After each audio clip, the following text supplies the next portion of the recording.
What was your budget, Chris? Yeah, so for my budget, I did not have $10,000. My budget was $100. 100. You can buy a third of a sleeping bag with that. Yeah. What kind of sleeping bag are you buying? It's a really nice one from REI. Yeah, sleeping bags can get pretty They expensive. get expensive.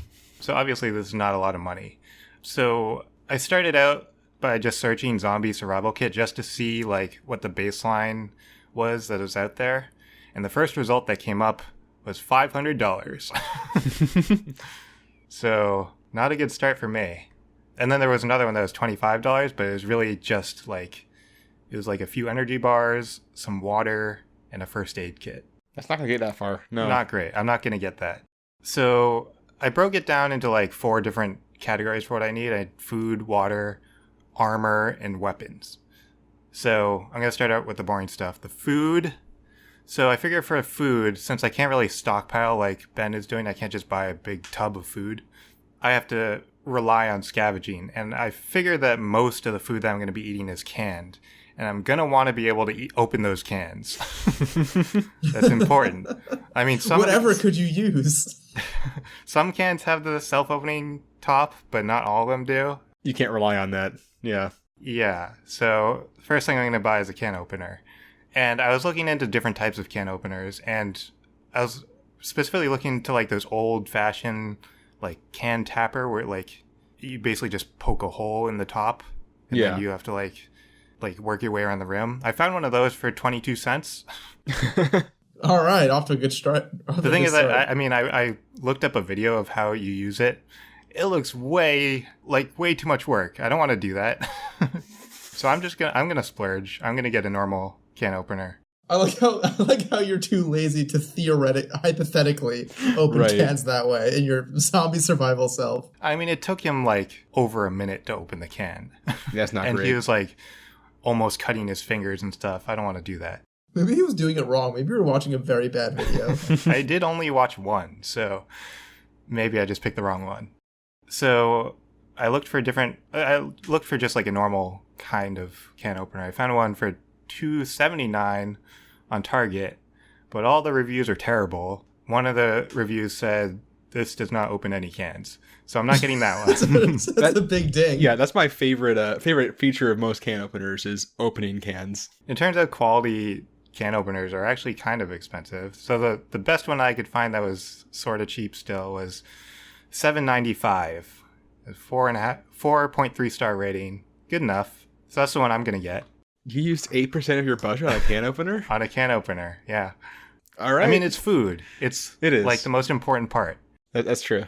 Especially because like most food that's gonna like preserve itself is gonna be canned. Everything else is gonna go bad. So I need a can opener. Yeah. Also, you know that the first cans people go for are the ones with the tabs on top. Yeah, exactly. I don't want to fight over those. So at some point, all that'll be left is the ones you got to open yourself. Also, one of the reviews said that this one's pretty heavy duty. So I want it to be durable. I want it to last. So. Oh, I thought you were going to say it's like a backup weapon. Oh. Just like bash open a zombie with a can opener. I feel like this is basically just like Chris telling us subtly that, hey guys, I got too distracted by can opener reviews to think about food anymore, so here's all I get. I did look through a lot of different can openers. So that solves my food problem, kind of. As much as you're going to a $100 budget, that's fair. Yeah, I'm very limited in what I can buy. Yeah. So next I moved on to water. And for water, I also can't buy, like, I was in the same mindset as Ben.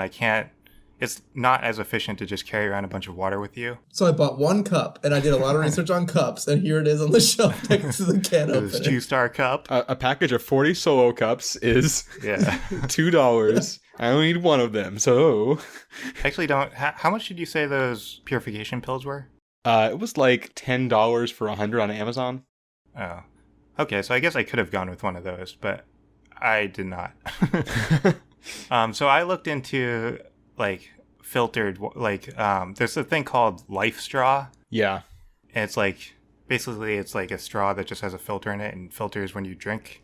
I figure this is pretty good because it's lightweight and only weighs 2 ounces, and it removes like a lot. Like it's pretty good at filtering stuff. It doesn't rely on batteries or like moving parts, and it doesn't Like, it doesn't use chemicals or anything. So it's a pretty good start. Yeah, and they last a pretty long time, too. Yeah, so it filters up to 4,000 liters Yeah. before it's, I guess, compromised. So I think the reason, because I thought about them too, the reason I did go with the filtration tabs was so I could use, because like with the life straw, you can kind of just like drink through it, but that's kind of it.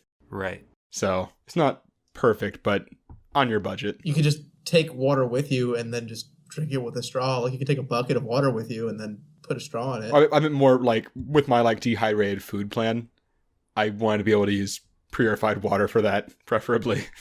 Yeah. I did read a review of someone saying that he can confirm if you drink your pee, it still tastes like pee. He really didn't have to confirm that. Yeah. But thanks, internet man. So based on like the recommended amount that you're supposed to drink is 8 ounces a day, or eight 8-ounce glasses per day. Based on that, one of these life straws will last 5.5 years, and I found a 3-pack for $29.99 on eBay. You can live forever. Wait, no, you can live It'll last 16 years. 16 years. And also, you can find water bottles and stuff. Yeah, I'll find water bottles, and I don't have to drink 8-ounce glasses a day. That's I feel like most people don't do that right now in general. So yeah, I'm lucky if I drink like 2. Yeah, so it's not like you don't need that much to survive. So that's water. Water is covered.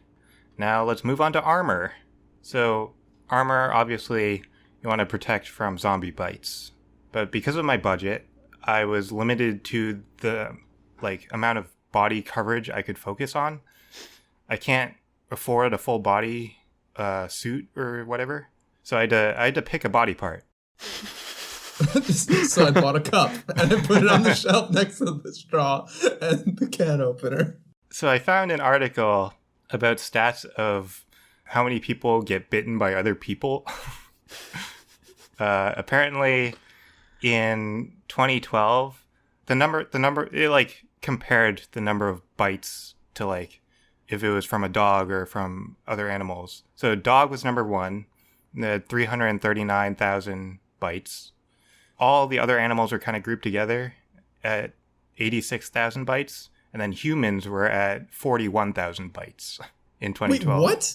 Wow. Yeah. And it specified that this was bites on purpose, not accidental bites. Mm-hmm. So it's higher than you'd think. Are these the only I guess these must be only damaging bites too, like violent ones. Yeah, because these resulted in a visit to the ER. So that's what the stat was, an ER visit. And it also said that if you're a man, you're more likely to get bitten than if you're a woman. Huh. By another person. It's 52% if you're a man.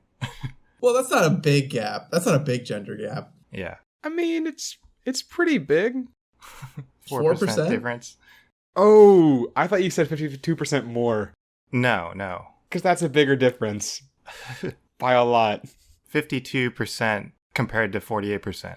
That makes more sense. Okay, yeah. Continue.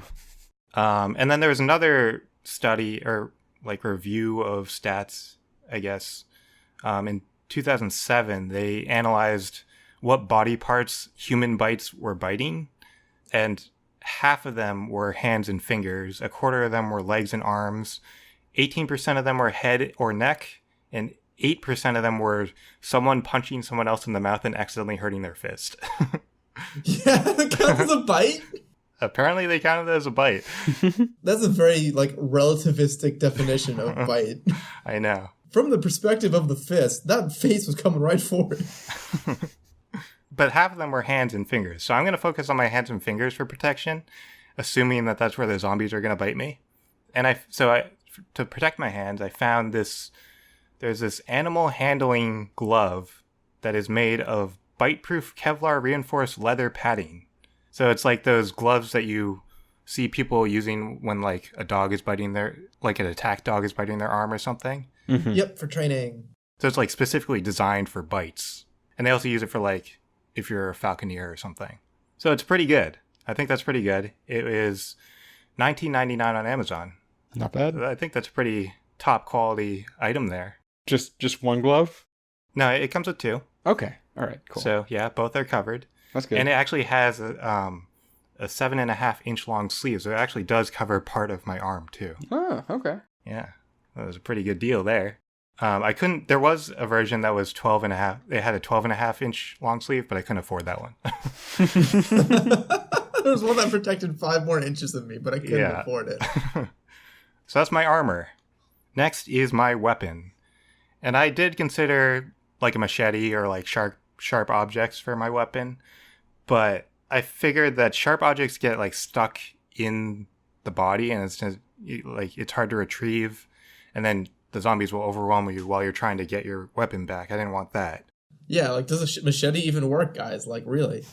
Machete would work. Come on, it's fine. You're overthinking it. I also considered like a crossbow or something, like a bow and arrow or something like that for range, but ammo is a concern, and like the arrows could break. It's just I didn't want to deal with that. So I'm gonna have a handheld weapon, and it's gonna be blunt. I think a blunt weapon is the best kind of weapon, and really you just need to damage the brain. So you don't need to like puncture through the skin to damage the brain. You just need to hit it and it'll damage. Mm-hmm. So I was thinking like, what kind of blunt objects can I use? And I started looking into like more medieval weapons, and specifically the Warhammer was kind of designed for blunt damage. So it was designed to damage without actually penetrating the armor. And it could transmit the impact through like really thick helmets and cause concussions and stuff. So, and they're like varying in size. There's some that are like giant and some that are smaller. And I think I want something on the shorter side. I don't want it to be unwieldy. So I started looking at Warhammers, and obviously Warhammers are expensive.